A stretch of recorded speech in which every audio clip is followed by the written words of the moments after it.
Hello, अस्सलाम वालेकुम। आप देख रहे हैं मेरा यूट्यूब चैनल और मैं हूं आपका होस्ट अमीर मुख्तार। बड़े अरसे बाद मुलाकात हो रही है। एक्चुअली मैं कुछ बिजी था।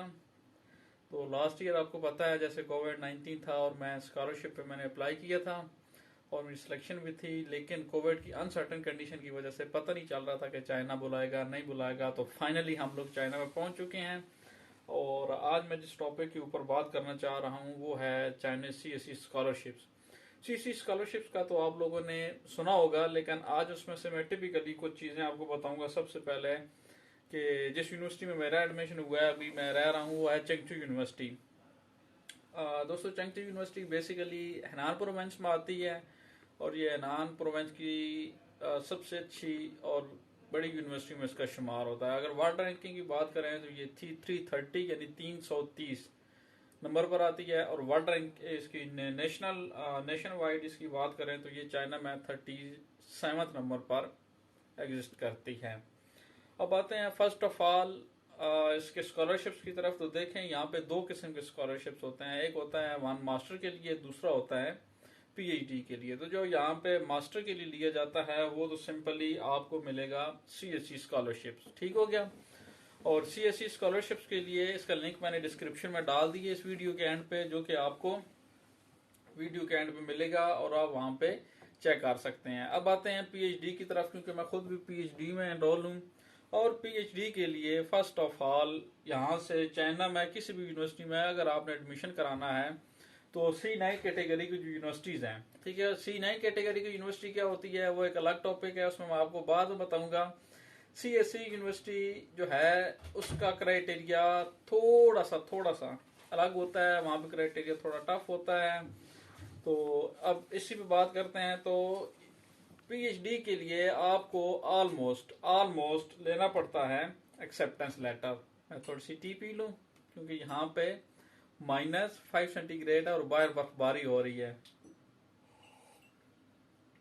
Let's enjoy snow falling in China, क्योंकि चाइना में जो ठंड है वो बहुत ज्यादा पड़ती है। तो अब आते हैं एक्सेप्टेंस लेटर की तरफ। तो दोस्तों, एक बार याद रखो कि अगर आपको एक्सेप्टेंस लेटर मिल गया तो फर्स्ट ऑफ ऑल तो आप कह सकते हैं कि 80 to 90% आपके चांस होते हैं एडमिशन के। बाकी आपकी किस्मत, आपकी पब्लिकेशन पर भी बहुत दफा डिपेंड करता है कि कंपटीशन ज्यादा आ रहा है, लड़कों ने ज्यादा अप्लाई किया है, तो शायद वो बहुत दफा प्रोफेसर चेक करते हैं कि इसकी पब्लिकेशन हैं या नहीं है।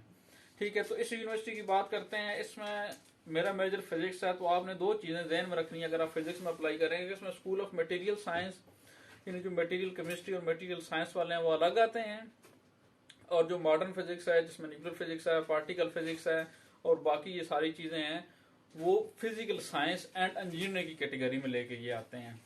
जब ये सारी चीजें इसमें आती हैं तो फिर अब दो तरह से अप्लाई करते हैं कि आपने जब स्कूल देखना है, मिसाल के तौर पर मॉडर्न फिजिक्स में जाते हैं जिसमें क्वांटम फील्ड थ्योरी है, न्यूक्लियर फिजिक्स है, पार्टिकल फिजिक्स के सारे एक्सपेरिमेंट्स हैं। ये आप जब चेक करेंगे तो ये जाके आप चेक करेंगे school of physical science and engineering में, क्योंकि ये एक अलग कैटेगरी इन्होंने बनाई हुई है। और जो चीज आप चेक करेंगे दूसरे फिजिक्स में, मटेरियल साइंस में, ये दूसरी चीजों में, वो जाके आप चेक करेंगे मटेरियल साइंस में। और उनकी तीसरी कैटेगरी आएगी आपकी क्वांटम इंफॉर्मेशन में, और आपका जो सिग्नल प्रोसेसिंग है वो इन्होंने आईटी वाले शोबे में डाली हुई है। फिजिक्स को उन्होंने 3 हिस्सों में तकसीम किया हुआ है। ठीक हो गया। तो जब आप सबसे पहले प्रोफेसर ढूंढेंगे, ठीक है, स्कूल ढूंढा, प्रोफेसर चेक किया, मेल किया, तो मेल का जो फॉर्मेट है वो मैं आपको नेक्स्ट वीडियो में बताऊंगा कि मेल कैसे की जाती है, क्योंकि यहाँ पे प्रोफेसर जो है वो बहुत ज्यादा माइंड करते हैं।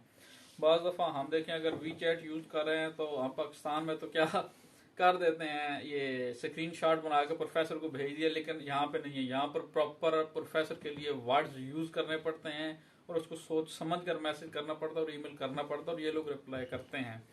अच्छा, जब आपको एक्सेप्टेंस लेटर मिल गया तो फिर क्या होता है, फिर आपके बाकी सारे डॉक्यूमेंट्स हैं, मैट्रिक से लेके ऑनवर्ड आप सारे डॉक्यूमेंट्स अटेस्ट कराएंगे। ठीक हो गया। यदि अगर आप मास्टर के लिए अप्लाई कर रहे हैं तो आपको जो बैचलर्स बीएस 4 ईयर्स का प्रोग्राम है, तो वहाँ तक आपके डॉक्यूमेंट्स अटेस्ट होने चाहिए, वो अपलोड करेंगे। तो अगर आप पीएचडी के लिए अप्लाई कर रहे हैं तो एमएस या पाकिस्तान में एमफिल की जो डिग्री होती है वहाँ तक आपके डॉक्यूमेंट्स होने चाहिए अटेस्टेड, और वो फिर आप अपलोड करेंगे। इसके बाद होता क्या है कि जब आप अच्छा ये वो वाइज यूनिवर्सिटी चाइना की उन यूनिवर्सिटियों में इसका शुमार होता है जो कि 2 इंटेक लेती है। एक इंटेक इसका मार्च में होता है और एक इंटेक इसका सितंबर में होता है। अब जो आने वाला इंटेक है वो सितंबर है, यानी जिन लोगों ने दिसंबर के एंड पे एप्लीकेशन जमा कराई थी वो अब मार्च में आएंगे, और जिन लोगों ने अब मई या जून के एंड पे एप्लीकेशन जमा कराई होंगी वो आएंगे सितंबर इनटेक के लिए। तो इसका एक अच्छा बेनिफिट ये है कि अगर आपका एक इनटेक में एडमिशन ना हो तो आप दोबारा अप्लाई कर सकते हैं, आपका 1 साल ज़ाया नहीं होता पूरा, आपको वेट नहीं करना पड़ता। इसके 2 इंटेक होते हैं।